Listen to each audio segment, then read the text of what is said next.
Muy buenos días a todos ustedes. Un saludo cordial al ex-procurador Jaime Bernal, al secretario de Gobierno, a la doctora Miranda Zafón, al representante de Paz. Primero que todo quiero expresarles mi satisfacción de volver aquí a Barrancabermeja, un sitio donde comencé mi carrera política, de la mano de Horacio Serpa. Aquí nació el poder popular, que llevó a la presidencia de la República. Y aquí también, en el Club de Infantas, hicimos los primeros foros sobre el tema de la paz y sobre el tema de la inversión social. He querido tomar de primeras la palabra para darles a ustedes como un contexto de qué es lo que estamos viviendo en este momento en materia de paz. Este país lleva 50 años en guerra y 50 años tratando de hacer la paz para terminar con esa guerra. ¿Por qué, se preguntarían ustedes, en este momento sí sería posible que este proceso avanzara como no han avanzado otros en el pasado? Por varias razones. La primera, porque ya hemos definido de manera legal que aquí lo que existe es un conflicto armado. Hace 3 años este país estaba embarcado en una guerra contra el terrorismo, en la cual el que no estaba con el gobierno o el presidente era considerado un terrorista y había que perseguirlo, sin ninguna consideración ni respeto por sus derechos humanos, sin ninguna posibilidad de hacer ninguna negociación, porque simple y sencillamente con los terroristas no se negociaba. En esas condiciones y con esa forma de entender la guerra, que de alguna manera era importada del concepto que tenía el presidente Bush sobre la lucha antiterrorista, lo único que cabía en Colombia era la Pax Romana, es decir, la aniquilación del contrario, la victoria contra el contrario y la aniquilación del contrario. En ese momento, en la ley 1448 sobre ley de víctimas y restitución de tierras, el gobierno del presidente Santos introduce un concepto fundamental para decir que aquí lo que hay es un conflicto armado, lo cual tiene varios factores importantes. Primero, los conflictos armados están regulados por el derecho nacional y por el derecho internacional humanitario. Luego, obligan a que se proteja la población civil inocente. Segundo, los conflictos armados se pueden resolver por las vías pacíficas, son negociables. Y es precisamente en eso en lo que estamos, negociando el fin del conflicto armado, una salida política al conflicto armado. ¿Por qué este conflicto, este intento nuevamente de hacer la paz puede ser exitoso? Porque hay una especie de alineamiento de astros en favor de una salida política negociada. Primero, porque están Cuba y Venezuela ayudando y trabajando en la facilitación del diálogo, sirviendo de intermediarios de buena fe frente a las FARC. Segundo, porque el equilibrio de fuerzas militares en este momento es mucho más favorable al Estado que a las FARC. Luego tienen ahora sí un interés claro las FARC en sentarse a negociar un conflicto que les está costando caro. Tercero, porque hay una ley de restitución de tierras y de protección de las víctimas que le da una base moral a la negociación. Y finalmente, porque a las buenas o a las malas, y así la mitad de sus cabecillas estén en las cárceles de Estados Unidos, los grupos paramilitares fueron desmovilizados y algunos de ellos, por supuesto, se han convertido convertido en Al-Bakri, pero esto es algo que sucede en todos los procesos de paz. Los procesos de paz no son en blanco y negro, hay zonas grises, hay gente que se queda por fuera, hay gente que no acepta, pero esa gente es mucho más fácil de combatir dentro de una estrategia criminal que si están dentro de una jerarquía y están organizados, lo cual obliga a convertirlos militarmente. ¿En qué es distinto este proceso La Habana de otros procesos que hemos vivido en el pasado? Por varias razones. Primero, aquí no hay una zona de despeje como fue el Caguán. Las negociaciones se hacen territorialmente y se hacen en La Habana, lo cual no da la posibilidad de que la guerrilla de alguna manera utilice este tiempo para fortalecerse o para encontrar ventajas de la negociación. Lo segundo, que antes de que se hicieran estas negociaciones que ustedes conocen, hubo una prenegociación, 127 reuniones en las cuales se acordó que iba a haber unos plazos para negociar y que nada estaba acordado hasta que todo estuviera acordado.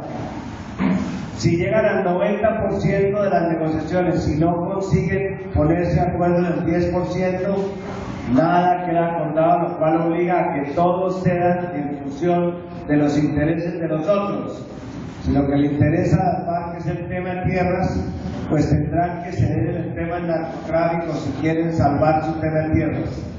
Y finalmente, que hay una agenda, compañeros. Hay una agenda de 5 puntos definidos. Antes uno se reunía y a ver, bueno, háganle a ver qué metemos en la agenda, y metíamos lo divino y lo humano. Por eso nunca llegábamos a nada. Ahora hay 5 puntos. Primero, tierras. Segundo, participación política.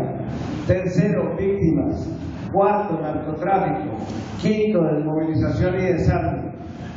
Ya negociaron el punto de las tierras. Hay una estrecha relación entre violencia y tierras.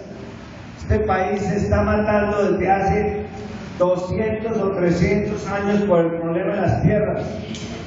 La concentración de tierras que teníamos en la colonia la heredamos en la independencia, y los generales que ganaron la guerra de independencia se quedaron con las grandes tierras.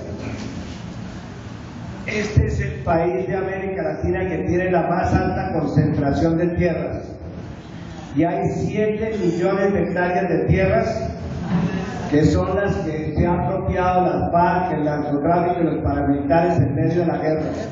Si distribuyéramos solamente esas tierras, estaríamos haciendo 3 reformas agrarias de las que hemos hecho en los últimos 50 años. Si no hay una solución al problema de las tierras, no va a haber una solución al problema de la violencia. No nos oponemos a que haya desarrollos comerciales de tierras, pero tenemos que volver al tema de que el campo es para los campesinos. En el gobierno anterior, la política era campos y campesinos. Démosle todas las tierras a los empresarios, a los capitalistas, y que los campesinos se vayan para la ciudad. En estos acuerdos, lo primero es fortalecer la economía campesina. Por eso ustedes ven figuras como las zonas de reserva campesina, que van a ser los colectivos a través de los cuales el Estado le va a prestar su apoyo y su servicio a los campesinos, porque no basta con darles tierras si no hay asistencia técnica, si no hay infraestructura, si no hay canales de distribución. Luego, el tema de las tierras es un tema fundamental, está acordado. Segundo, el tema de participación política. ¿Para qué vamos a desmovilizar a los guerrilleros? ¿Para que vengan a manejar un taxi en Barranca? ¿Para darles una beca en una universidad? ¿Para que se pudran 40 años en la cárcel? Ellos lo que quieren es cambiar las armas por los votos. quieren dejar los espacios de la guerra a cambio de espacios democráticos. Por eso lo que se acordó en La Habana, que se anunció la semana pasada, fue un estatuto de la oposición. No es suficiente con que le digan haga política. ¿Para qué hacer política si no tienen medios de comunicación? Si no tienen cómo financiarse, si no tienen garantías en sus vidas para que los liquiden como liquidaron a la Unión Patriótica. Y además de eso, la oposición tiene que tener acceso al Banco de la República, al Consejo Electoral, a los organismos de televisión. Aquí en este país el que gana las elecciones arrasa con el que las pierde. Y eso tiene que cambiar. Hay que definir el derecho a la oposición. Que la gente, unos lleguen al gobierno y otros lleguen y combatan el gobierno. Mi opinión personal es que mientras que en este país no se acabe el presidencialismo y vayamos a un régimen semiparlamentario, no va a haber oposición ni va a haber libre confrontación democrática. Pero mientras tanto, por lo menos que el que haga oposición tenga garantías para hacerlo. El segundo punto que se pactó en La Habana es la participación ciudadana. En toda América Latina, lo que se está viendo es que los movimientos sociales se tomaron la política. Hoy día la política no la están haciendo los políticos, la política la están haciendo los medios de comunicación, la están haciendo los organismos de control, la Procuraduría, la Fiscalía, todas las asustadurías. La política la están haciendo las ONGs. La política la están haciendo los antipolíticos. Y así como hoy día le venden a uno el café sin cafeína y la leche sin lactosa y el azúcar sin glucosa, también le venden política sin políticos. Por eso tenemos que retomar el valor de la política y que estos movimientos sociales, como los que se están expresando en Barranca, puedan tener garantías para hacer política, que puedan ser reconocidos como organizaciones políticas, que no les pidan el umbral, que se puedan organizar. Lo que está triunfando en América es la alianza entre los partidos y los movimientos sociales. Si no, miren a Correa, los indígenas con su partido, miren a Evo Morales, los cocaleros con su partido. Lo que está haciendo la política son los movimientos sociales, o miren aquí el paro nacional agrario, a ver si no era un movimiento político. Eso se pactó en La Habana. Y finalmente que haya transparencia en los procesos electorales, porque la política en Colombia está muy corrompida en los sistemas, muy corrompida en los registros, muy corrompida en la manera de hacer la política.